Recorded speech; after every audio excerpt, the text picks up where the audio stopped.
It looks so real when you're there. It's just, I think, oh, Gaby's back. Oh, that's funny. My hair doesn't look anything like that anymore, though. I decided to stop fighting all of the grays. I didn't have time to color.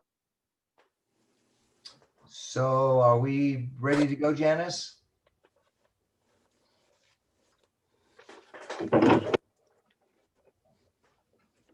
Rick, Yeah, are we ready to go? I think so. Janice, you ready? You're on mute. I'm ready, yes. Good afternoon. Thank you all for coming into the virtual meeting of the Western Riverside Council of Governments Executive Committee meeting. I'm going to call the meeting to order. Please shut off your cell phones, silence them, whatever you have to do so we're not hearing any feedback or causing interruption. During the meeting, all participants except for the presenter and myself will be placed on mute. Roll call, Janice, please. Certainly, when I call out your jurisdiction for the benefit of those who may be calling in and cannot see, would you please state your name? City of Banning, Daniela Andrade. City of Beaumont. I saw Mike Lara trying to connect. It just keeps saying connect, so I'm not certain if he can hear us or not. Calamasa, Jeff Cervantes, present. Canyon Lake, Jordan Aaronkrantz here. Corona, Jason Scott here. Eastvale,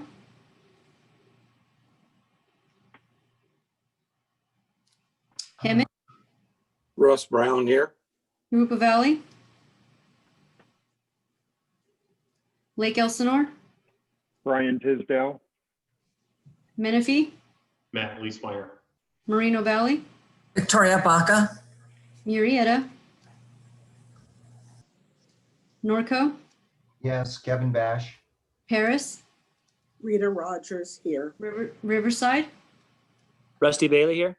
San Jacinto, Crystal Ruiz here. Temecula, Marianne's here.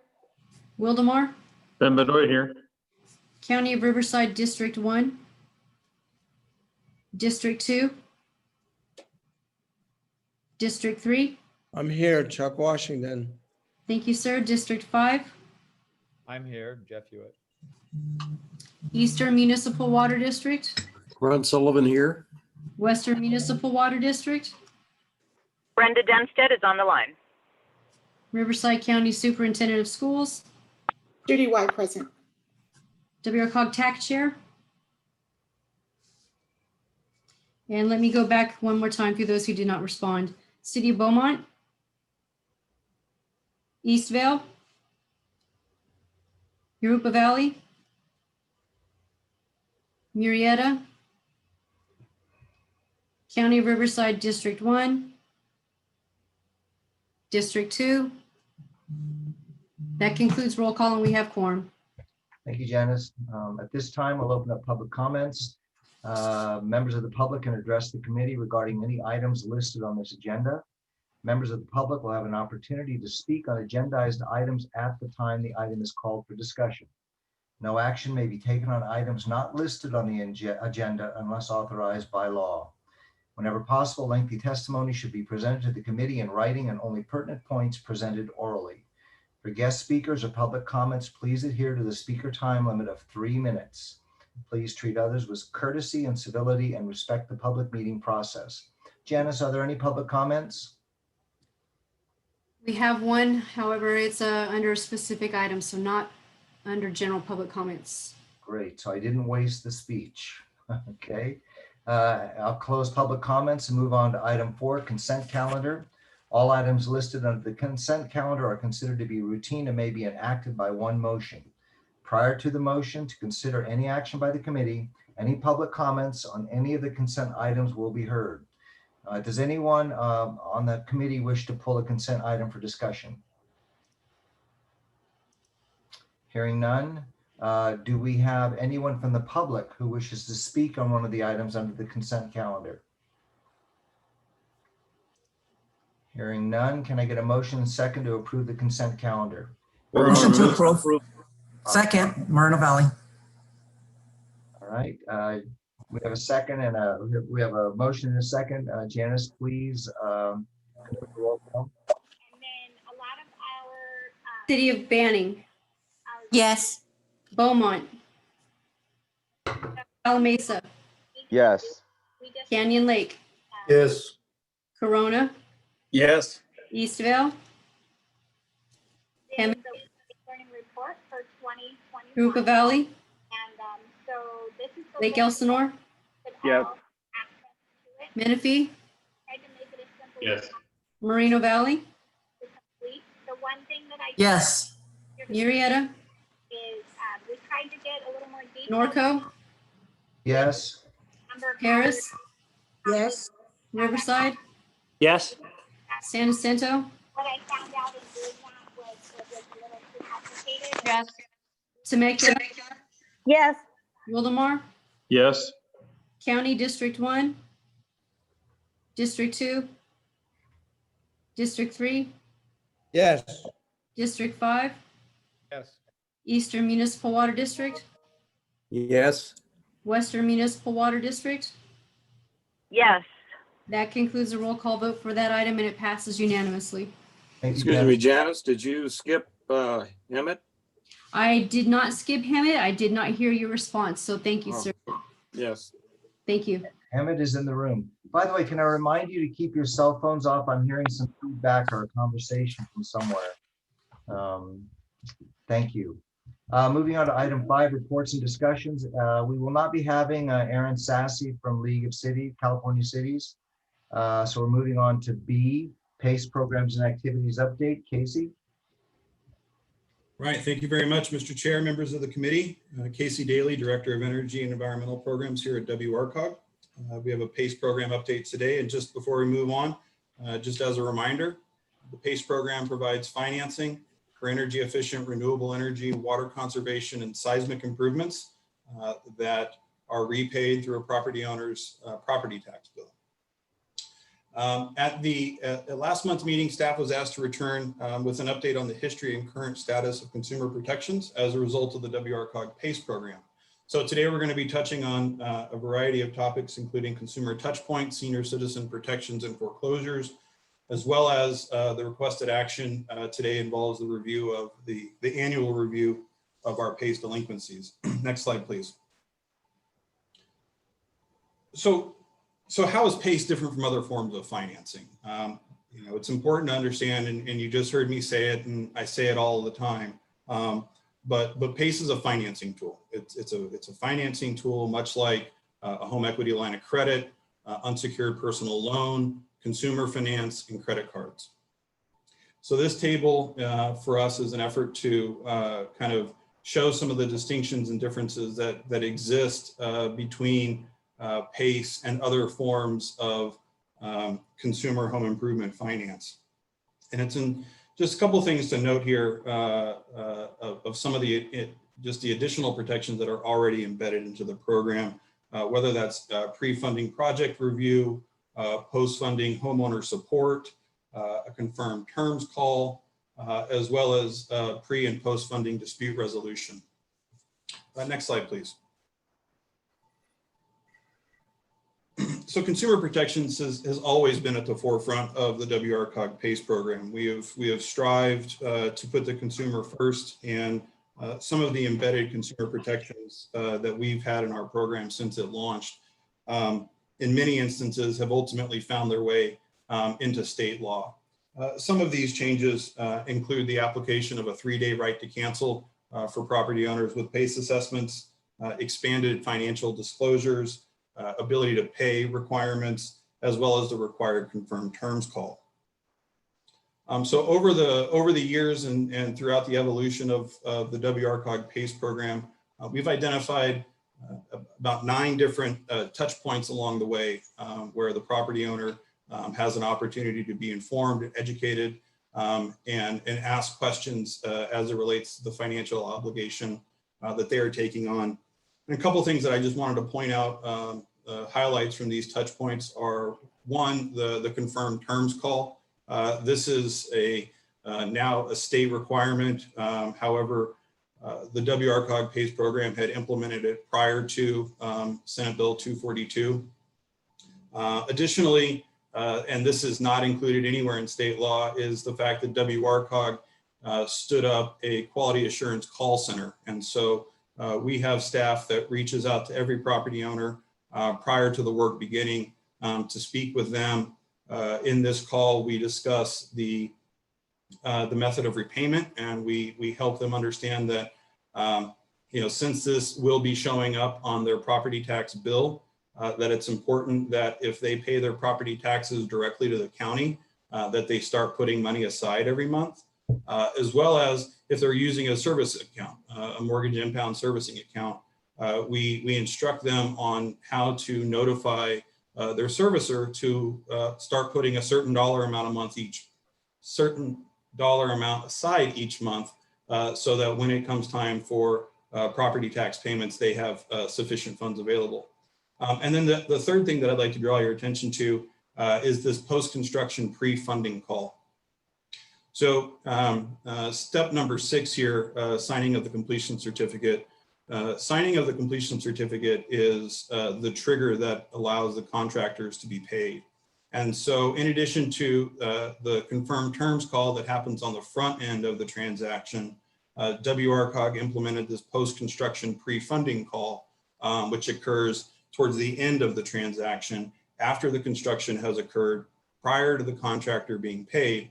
And this is an effort done, so it's a call between the provider and the property owner to just confirm that the work has been completed and that the contractor has not been paid until this call takes place. And then I would just note that these touch points are really just the results of years of adding consumer protections along the way for the WRCOG PACE program. We've taken consumer protections very seriously, and I think this speaks to that seriousness. Next slide, please.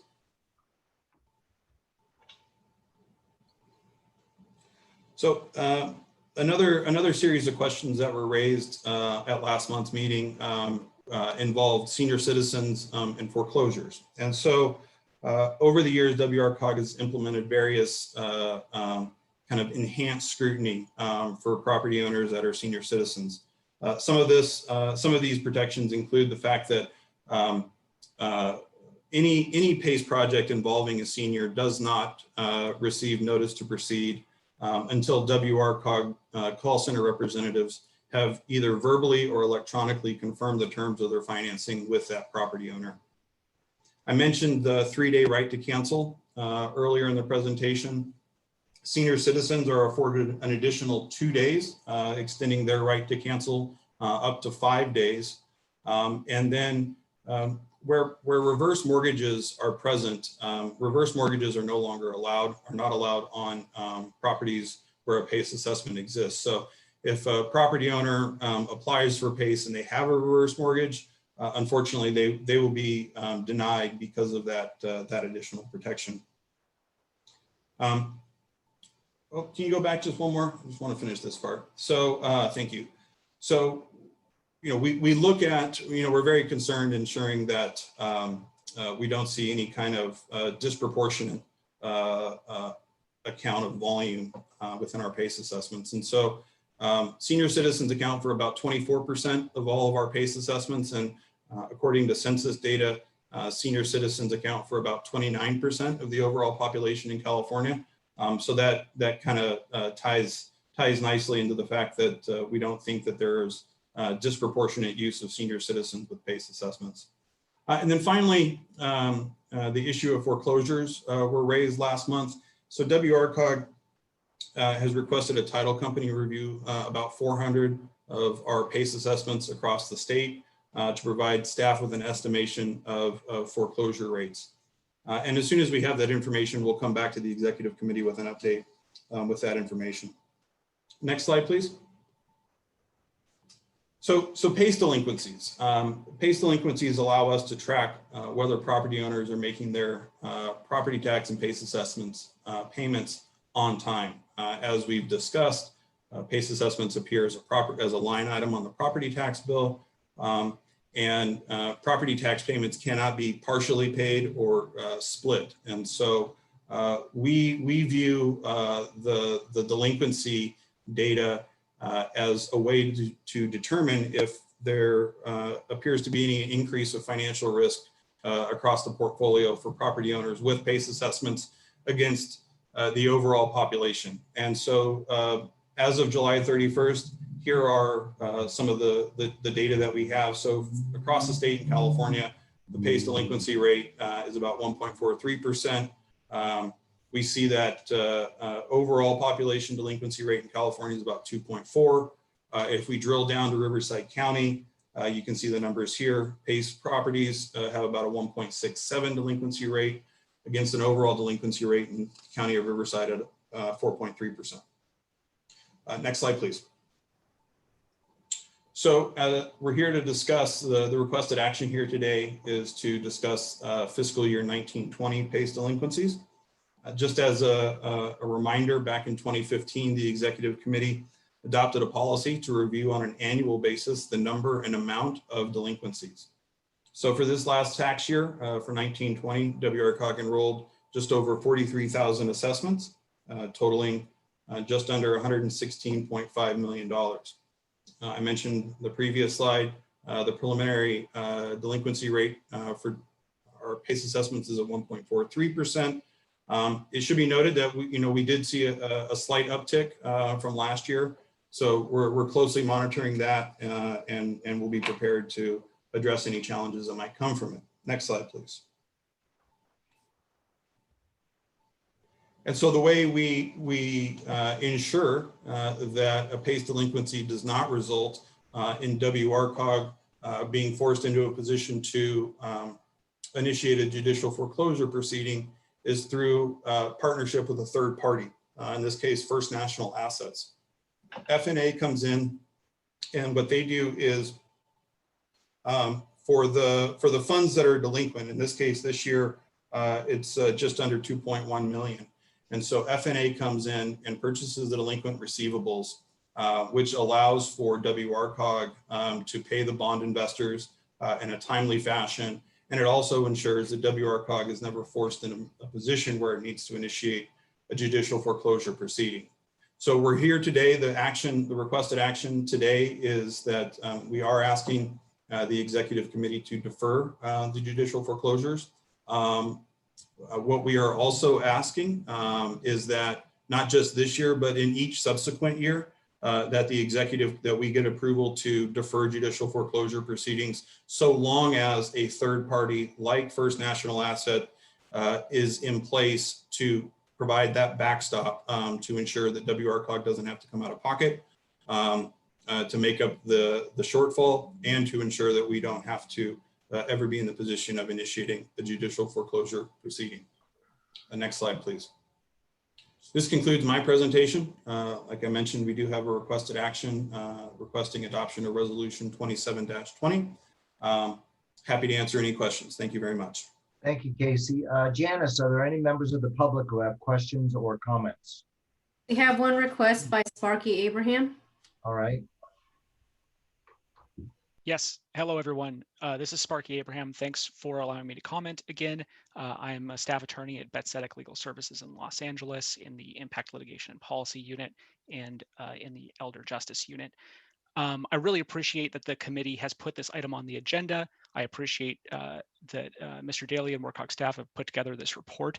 I did submit some written comments that go into a little bit more detail, so I just want to hit a couple of the highlights here in the time that I have.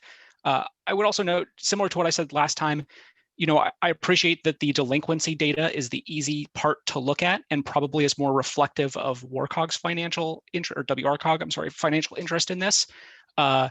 However, I would note again that, it's my understanding that this basically only reflects people who don't have mortgages. For homeowners who have mortgages, the mortgage servicer will pick up the tab on the taxes and will turn around and charge the homeowner. And so, when we're talking about tax delinquency rates, that's really, I believe, a very small subset of the population of people who have PACE overall. Now, in terms of this request for a title company to review 400 files, I really appreciate that. I think that's an important step. I want to give you all a little bit of my feedback on how that should look now, in hopes that we can have it be kind of a comprehensive look that you can draw conclusions from, and we don't have to kind of come back and I don't have to try to criticize it on the back end. First of all, I would say that the way to do statistical samples, I'm not a statistician, but I would hope that the number chosen for the sample size would be something that is chosen in a thoughtful manner. And I believe that it requires looking at what you believe the incidence of the data point that you're looking at is in the general population that you're sampling from. So if we're talking about, more than 40,000 or maybe more than 60,000 assessments over an entire period of time, if you're looking for something that might only occur in 1 or 2 or 3% of the assessments, then you might need to pull more than a few hundred of them. The other thing that I would note is I would, in some internal analysis that we've done, we've found that, as you might expect, if you understand the dynamics of the program, the time period between a PACE assessment and a foreclosure filing, a notice of default, tends to be about 2 years.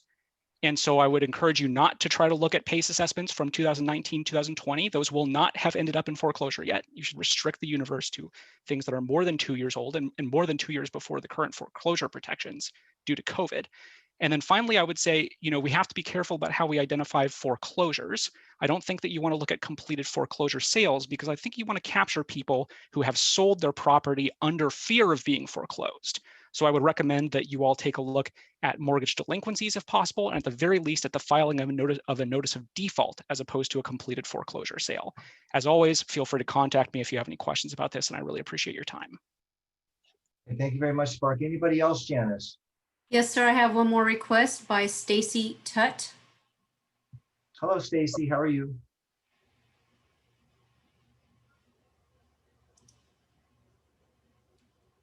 Hello, thank you. And first, I want to express my appreciation for this opportunity to speak with you here today, as well as the fact that this has been placed on the agenda and the staff report and detailed information that was provided as part of this process.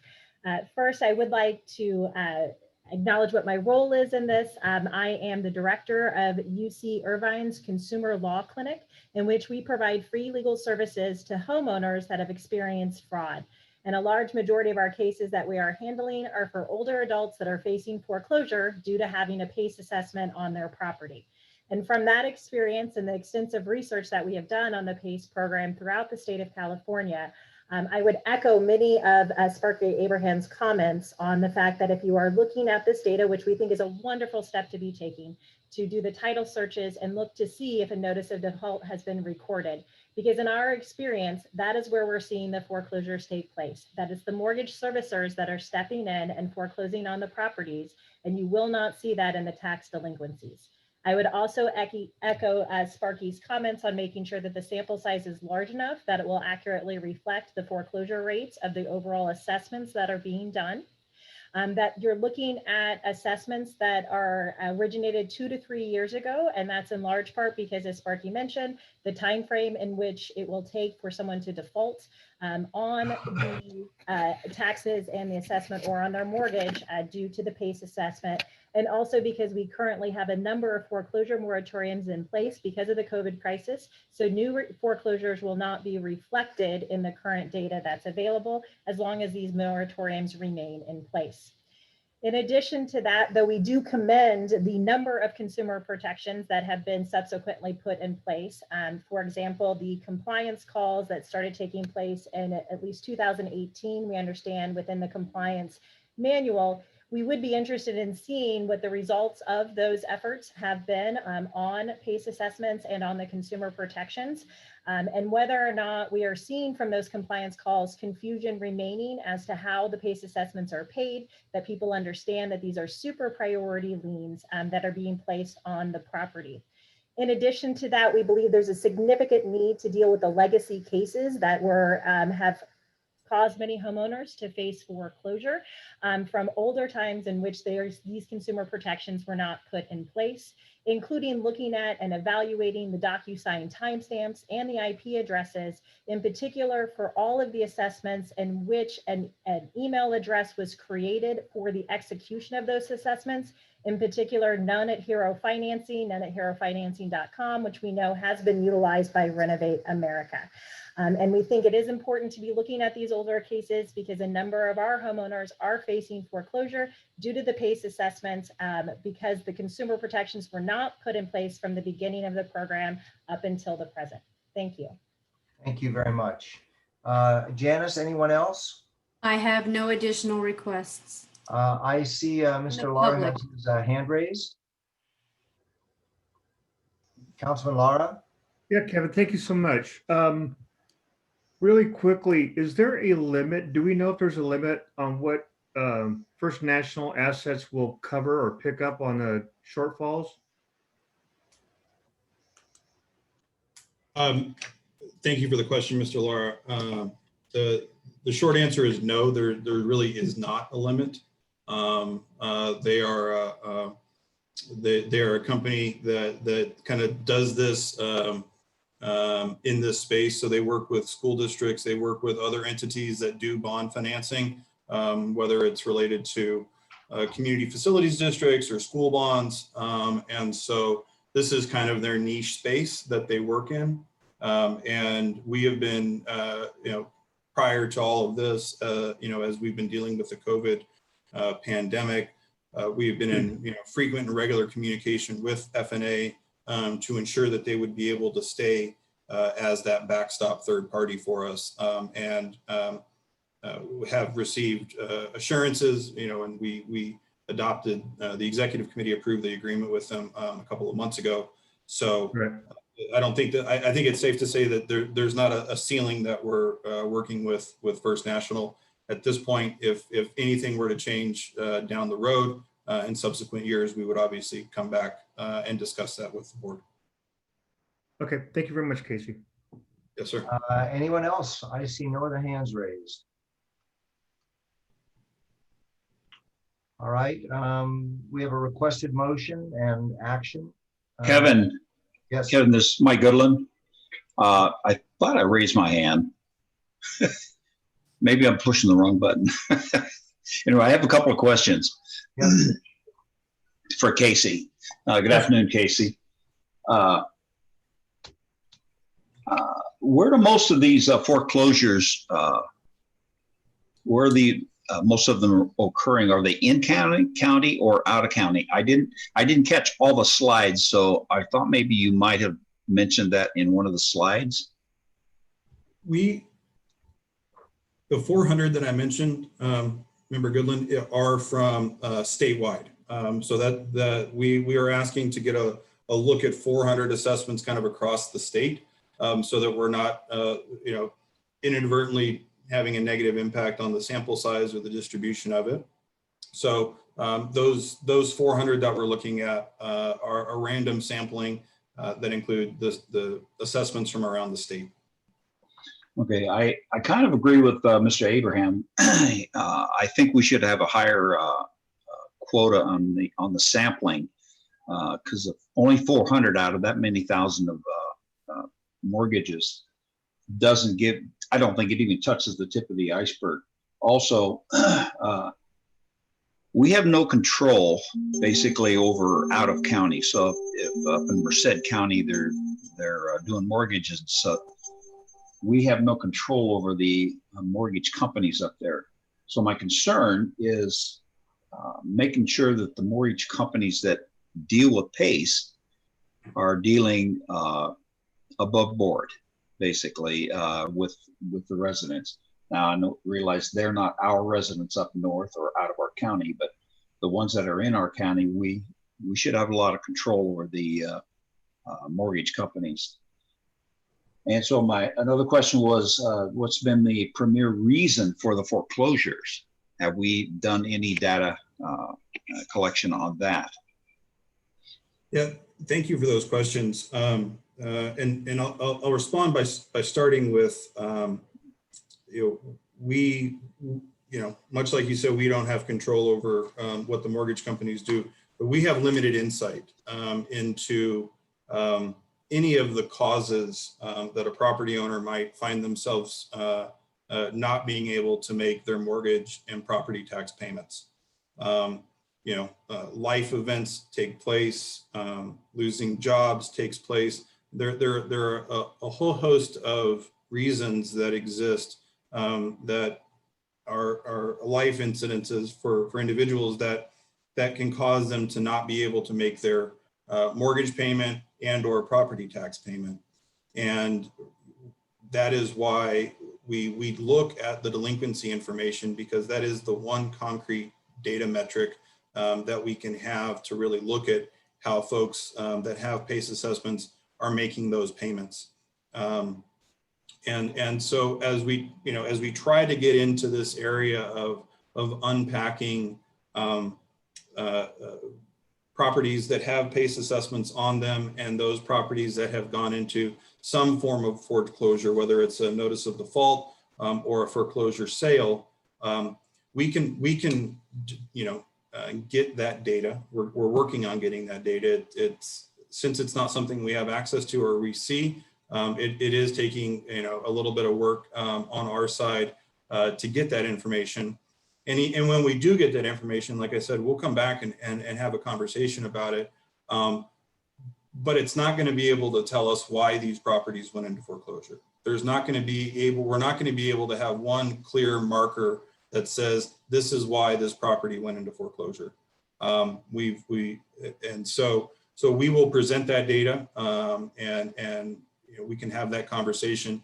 It is going to be there's going to have to be some caveats because there's no way for us to really make a crystal clear 100% objective determination that because of the PACE assessment, this property went into foreclosure.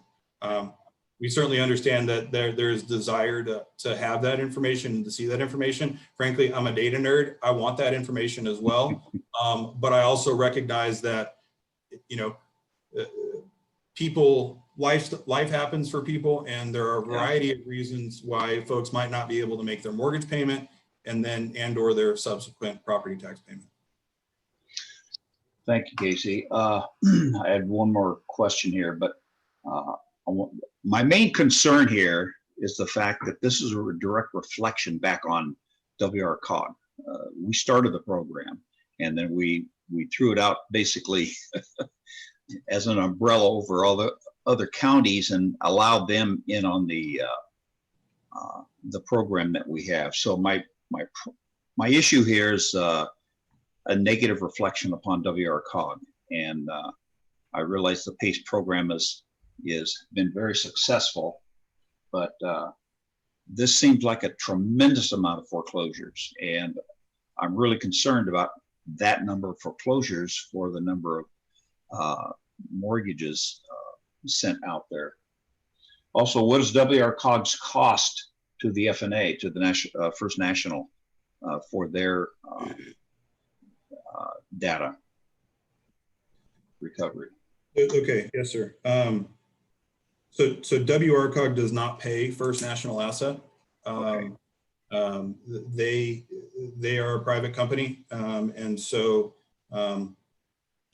as part the way that they make their money, frankly, is providing the backstop, and then over time, as property owners come current on their property tax payments, and those funds are repaid, that is how FNA becomes whole.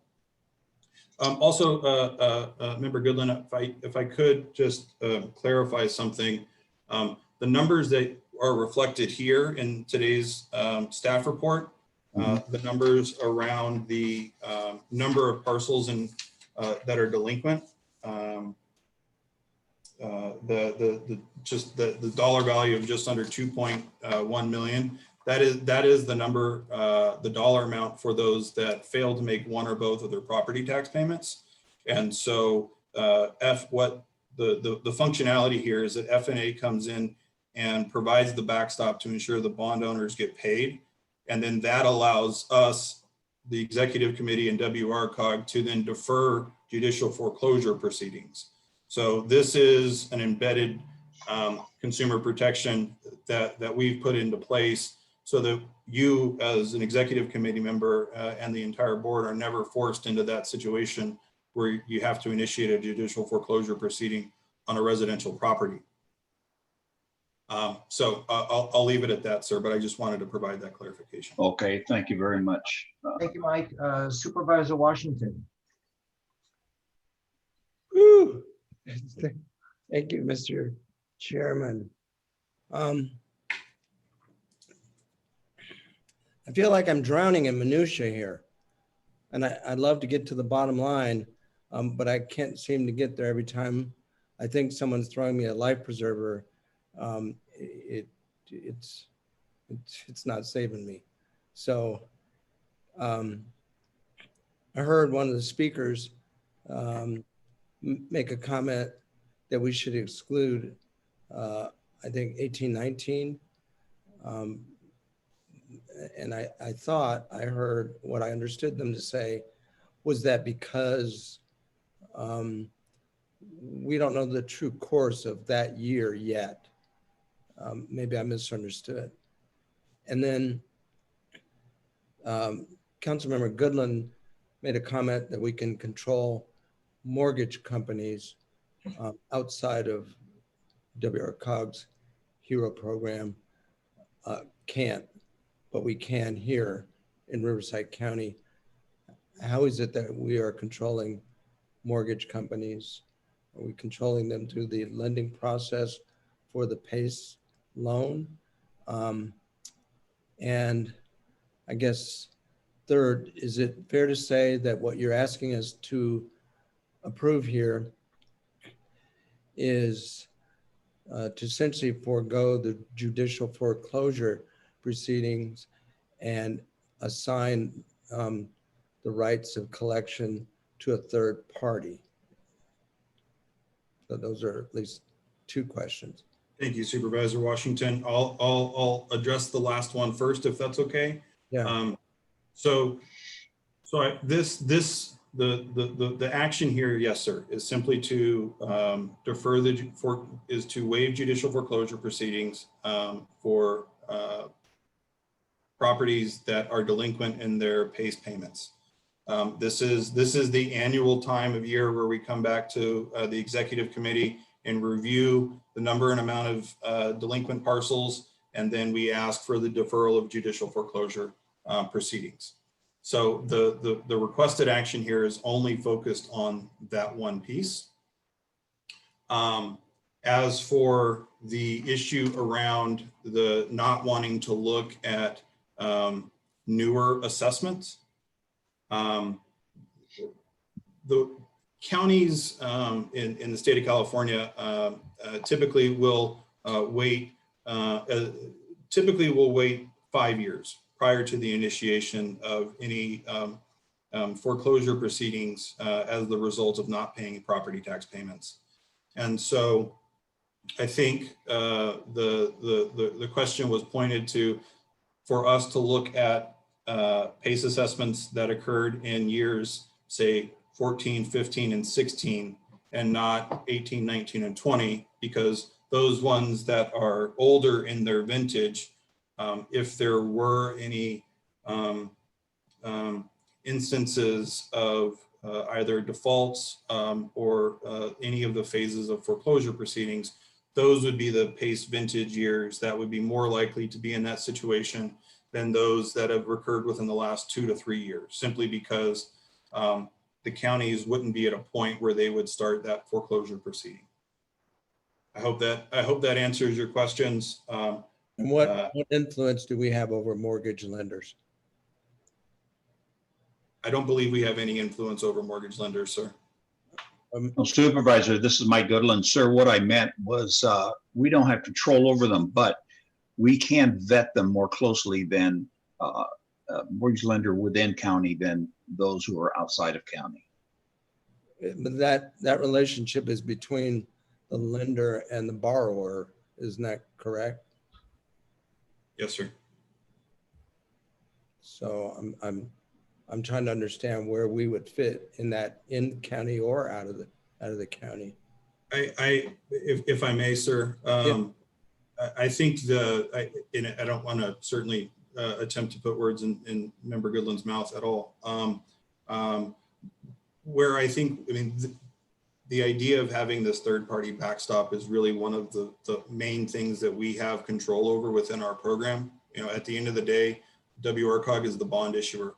We issue the bonds to fund these PACE assessments, and so we have an obligation to both the bond owners to ensure that they receive timely payments for the bonds that they purchased. And so it creates a situation where We don't want to be in a situation ever to have to go to a property owner with a base assessment and initiate a foreclosure proceeding. We also have a legal and fiduciary obligation to the bond owners to ensure timely payments are made. And so this construct here of utilizing a third party is I don't want to say it's the best that we can do, but it's an enhanced protection that doesn't exist, frankly, across the PACE community. And just this last year, I can tell the board that this construct of using a third party to provide the backstop is being considered and I know implemented in at least one of the other large bond issuer programs in California. So I think that this action here, the specific action that we're asking for the board today is consistent with the last several year actions from the board and the waiving of judicial foreclosure proceedings. Okay, if nobody else has any comments, I'll move that we approve staff's recommendation. Do we have any other comments? I see no raised hands. I'll second, Benoit. So we have a motion and a second. Janice, can you do roll call, please? Certainly. City of Banning, Yes. Beaumont, Yes. Calamasa, Yes. Canyon Lake, Yes. Corona, Yes. Eastvale, Hemet, Yes. Yucca Valley, Yes. Lake Elsinore, Lake Elsinore, Menifee, Menifee, Moreno Valley, Yes. Murrieta. Yes, and for the record, I got in at 10 after. Yes, sir, I have your time noted. Norco, Yes. Harris, Yes. Riverside, Yes. San Jacinto, Yes. Temecula, Yes. Livermore, Yes. County District 1, District 2, Yes. District 3, Yes. District 5, Yes. Eastern Municipal Water District, Yes. Western Municipal Water District. Yes. That concludes the roll call vote for this item and it passes unanimously. Thank you, Janice. Moving on to 5C, TUMP Program Year in Review, Chris Gray, I'm sorry. Good afternoon, members of the committee. Chris Gray, Director of Transportation Planning for Western Riverside Council of Governments. I'm here today to provide an overview of the TUMP program. The TUMP program is as many of you know, the Transparent Uniform Mitigation Fee Program. It's the largest regional fee program, we believe, in the United States. All of WRCOG'S member agencies are members of the TUMP program, except for geographically speaking, so all the cities and county are a member of the TUMP, and it's one of WRCOG's longest standing programs, having begun in 2003. I'm here today to report to you on the financial performance of the program, how the program's been doing lately, and also present an overview of some of TUMP's accomplishments since the beginning of the program. We had initially started out the 2019 fiscal year, which started in July 1 of 2019. We were seeing collections were coming in above or at our forecast. And so we had thought the year would come in at about $50 million, $49.5 million to be precise. We had a bit of a drop off in February as March, as many of you could imagine. However, we've seen development activity come back at a level similar to what we had projected. And we actually ended the year at $300,000 above our projections, which, given everything that's happening in the world, we think is a tremendous accomplishment. I wanted to say this is an opportunity to thank all of you for your staff. A project only pays TUMP when it's ready to pull building permits, which means that your building and safety and planning and development folks, we're all hard at work approving these projects, reviewing these projects. So I think we need to acknowledge all the work they did.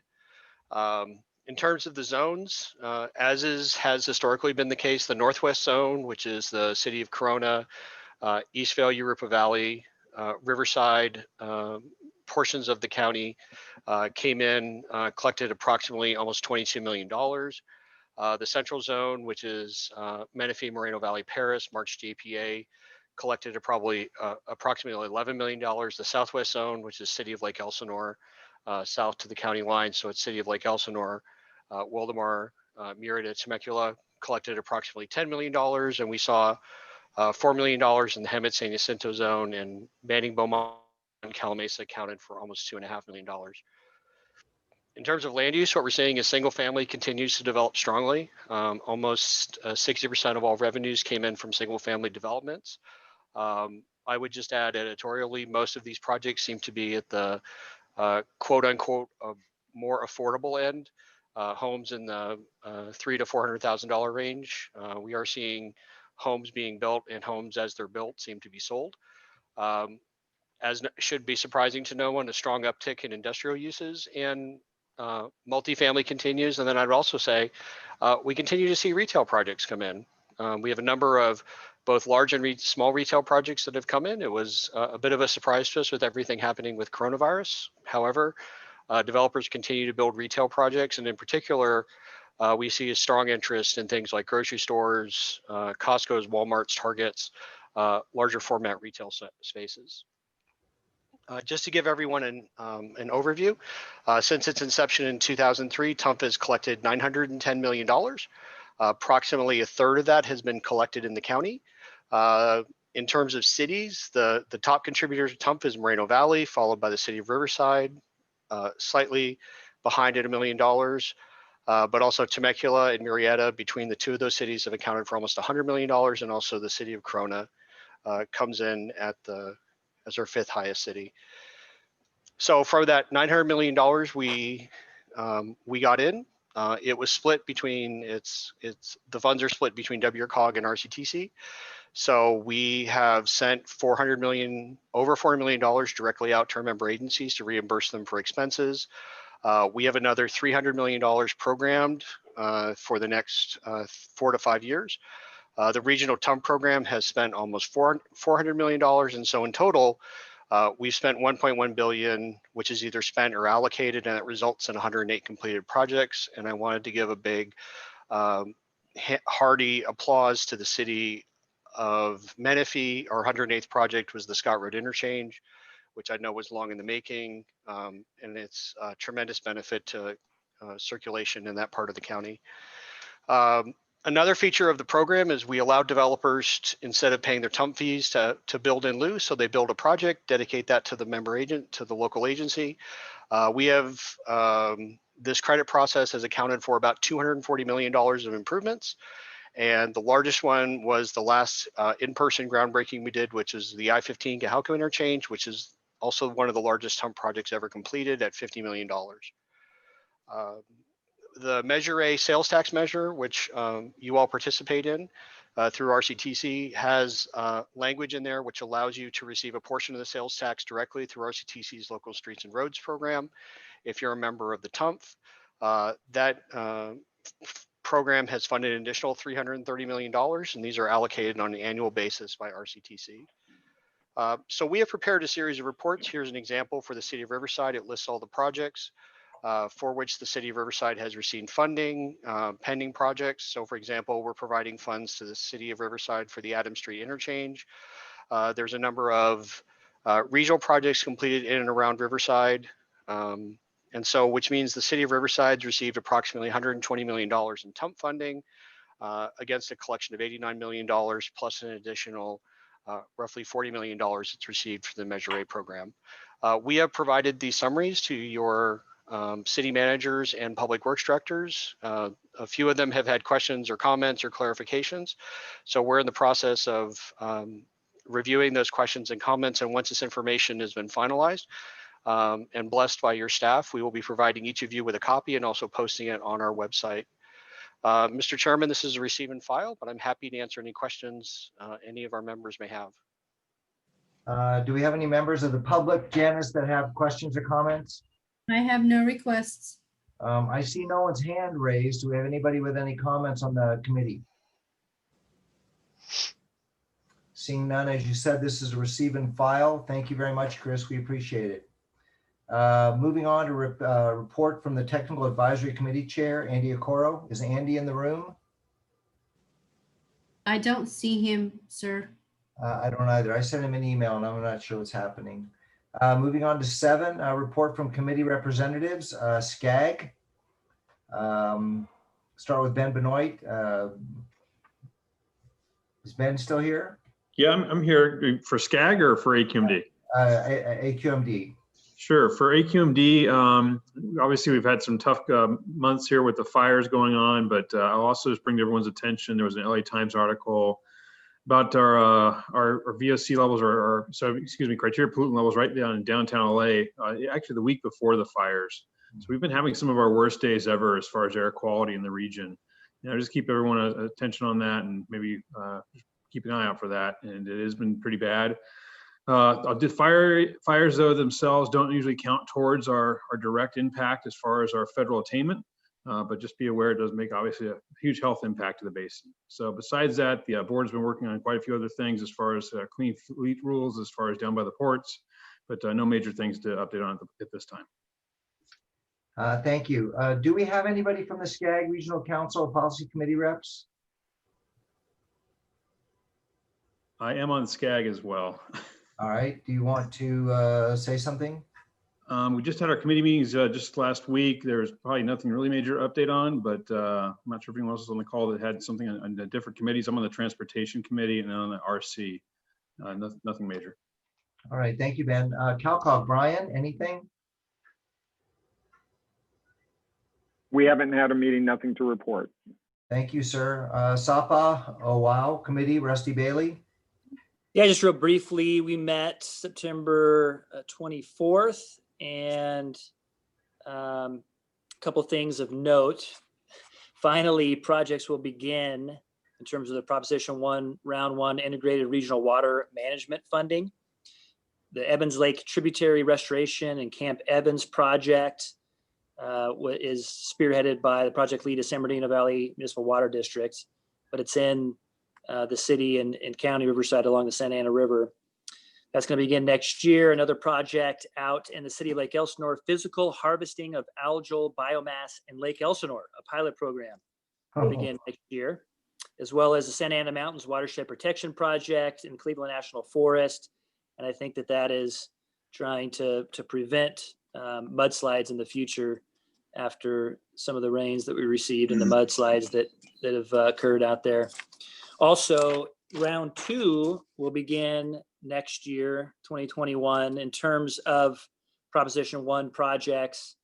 And that's the $27 million funding prospects versus round 1 was $23 million. And we received, in terms of Western Riverside County, about $3 million of that, seventh of the, or, a little bit less than 10% of the total for the Proposition 1, round 1, but round 2 is going to be 27 million. So keep your eyes open for grant funding coming through, again, Prop 1, round 2. And then last but not least, you might have received this from Janice, but there is a virtual summit coming up this week, and then carries on the 13th and 14th. It's called Ensuring Equitable Involvement in Regional Water Planning. How far we've come, but we are far from done. Again, that's a virtual summit. October 8th is the first session, and that's at localgovernmentcommission.org. And hopefully somebody will attend that has some interest in water planning for the long run. And that's it for me. And there's a link provided to that in the staff report. Thanks, Janice. Sandag, Crystal. Oh, I was there on the 25th as well for the Sandag meeting. Really, it was just about their the southern border, the bikeway transitioning over Calexico Port of Entry projects, and Senate Bill 1, the Trade Corridor Enhancement Program. Nothing that pertained particularly to us, but it was interesting to get their information. Thank you. Moving on to 8. Yes.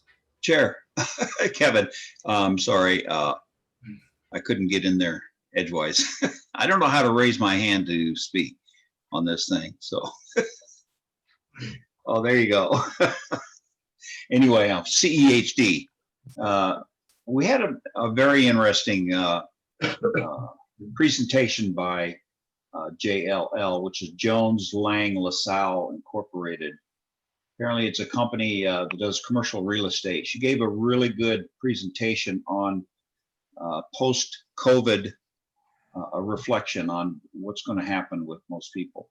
Some of the topics she hit was over the next 3 years, most people will be working from home. The space design, some of these property owners are going to redesign their space because people are working from home more. They're going to downsize also on their businesses. Office reentry is generally expected to slow and very methodically, 15 to 20% between now and December 2020. Well, to me, that's not very slow. December's coming up.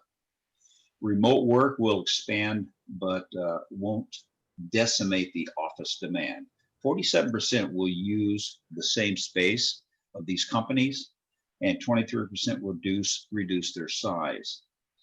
Back to work sentiment, 31% prefer to work 2 to 3 days a week at home versus having to go into the office. The economy has shifted, and it has shifted over the last 30 years.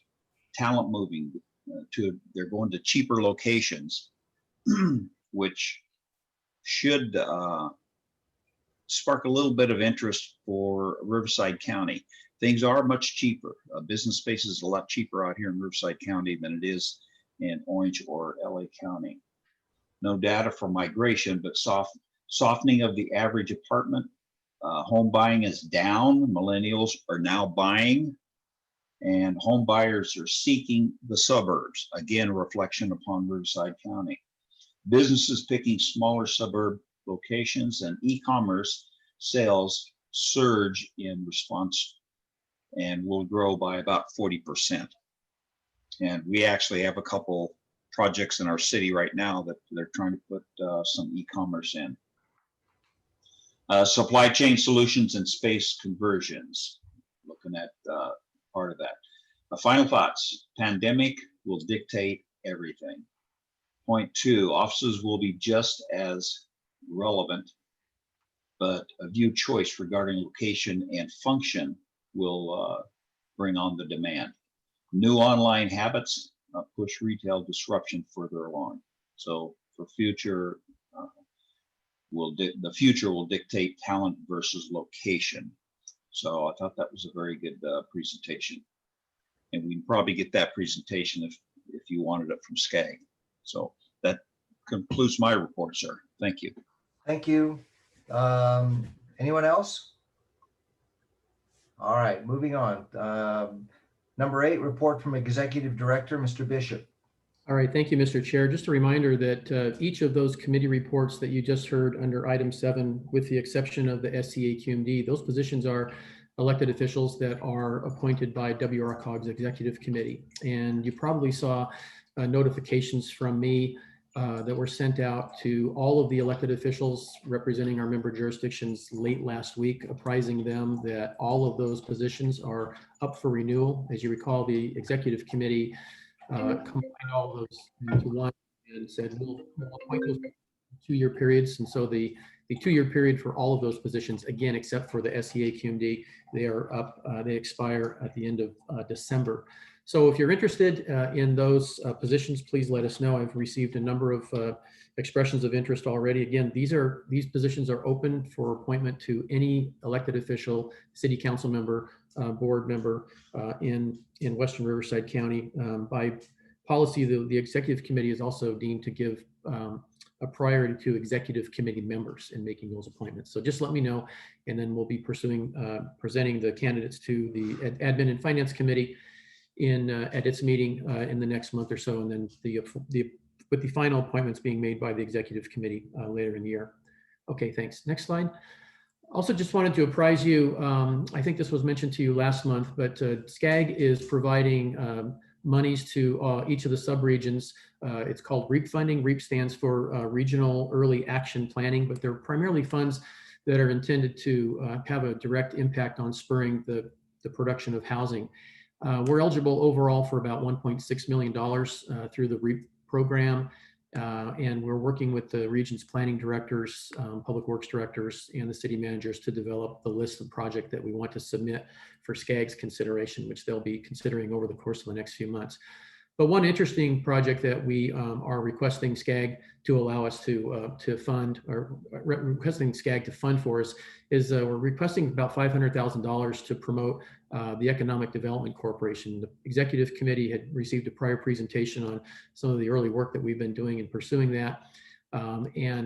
We think this is kind of interesting. It's an interesting take because, for example, our subregion, we don't have a problem with available lots for housing. In fact, a recent inventory in Western Riverside County shows that we have more than 200,000 homes that are entitled, that they're just not being built. They're being built at a very slow pace.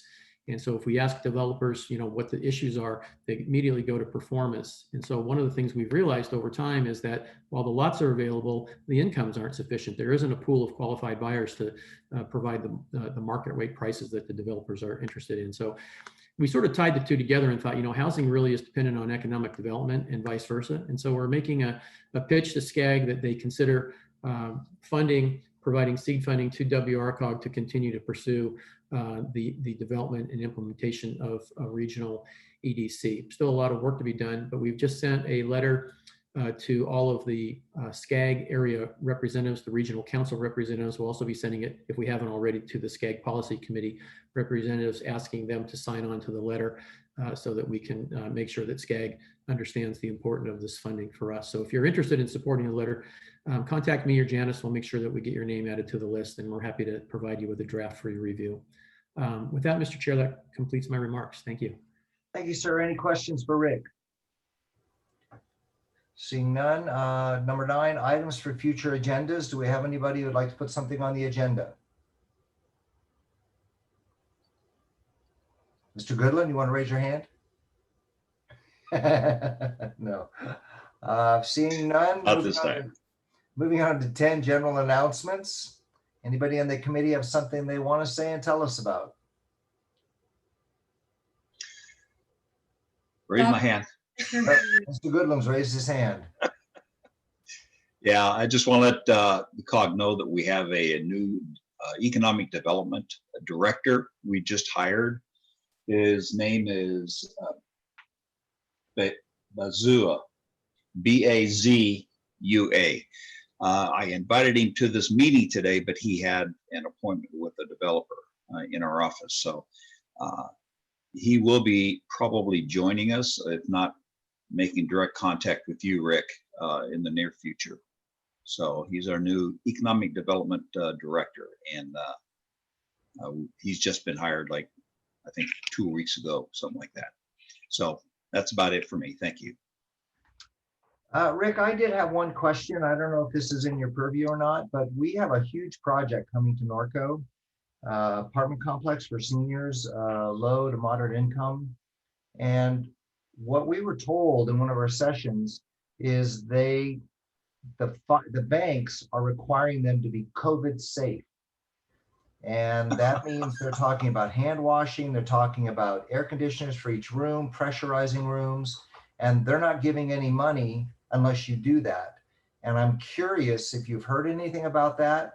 That would obviously, you will not have anybody build anything if that's the case. Yeah. Forget your arena numbers. But we're trying to comply. Do you know anything about that? Or is there somebody that can find out if that's a regional thing, if that's just this? It didn't strike me as just this one project. They said they went to many banks and the funding's now in place. I mean, they have to have a room that you put an air conditioner in and it pressurizes it in such a way that nothing can get into it or out of it. I mean, it's going to be a very expensive proposition. 307 units with air conditioners for each one. Is there somebody who could find out something about that? He's gone. He's left us. There he is. He's nodding. Yes, sir. Yeah, definitely. We'll look into it. Yeah, if you could, thank you. I'm just wondering if it's region-wide. Anybody else have something? Dr. Judy White. Yes, I just wanted to say thank you for the opportunity to serve on this great committee with you. And I'll still be in the community, all right? I'll be doing some great things in the community, but I just wanted to say I appreciate you. And also, many of our school districts will not be opening until after the new year. They're making their final decision, but I'll make sure I send in a written report at the end of the month so that you'll have it for your records. Thank you. Dr. White, if I can say, I've gotten to know you a little bit, and what I've really appreciated most about you is your accessibility, and I see you all the time. And that's something, I've been around a long time, and I truly have not seen that. You've been in Norco many times, Corona, Eastvale, and I've really appreciated that. And so I'm going to miss you. Thank you. I'll miss you too, Kevin. All right, Supervisor Spiegel. Yes, I was going to bring up Dr. White before she raised her hand. I had my hand raised, Kevin. First. Just, you know, I'm going to say that it has been a pleasure, Dr. White, for you to be on the board. And I think it was really identified as that you make yourself accessible. I think I was kind of surprised that you attended all the meetings. Not you being Dr. White, but the position, because I know how challenging it is. I'm at least in the building. You're not. And it has been a pleasant surprise, but also I've enjoyed getting to know you and your priorities. And as you've shared at the meetings, and I'm looking forward to hear about your nonprofit that you're going to be starting, or have you started that yet? I put in the application. I haven't received my number. Yes. So please keep us informed on it and keep us in contact, because we'd certainly want to watch as you thrive in that nonprofit and all that you're doing for the community to continue that, because you certainly have been an asset to all of us in Riverside County. So thank you. Anyone else? No other general announcements. We've got closed session, so I'm assuming now, Janice, we will move into the private room. So at this time, Mr. DeBond, do you have an announcement? No, there's no announcement for this closed session. Thanks. Okay, so if you are not a committee member or key staff, being Rick and Casey, then you are asked to leave the meeting. And we will adjourn from closed session. Thank you. Thank you.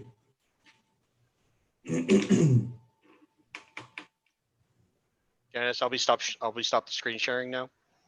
Yes. And turn off the recording as well. Yes, give me just a second here. Okay, great, thank you. It's just me today. Take your time.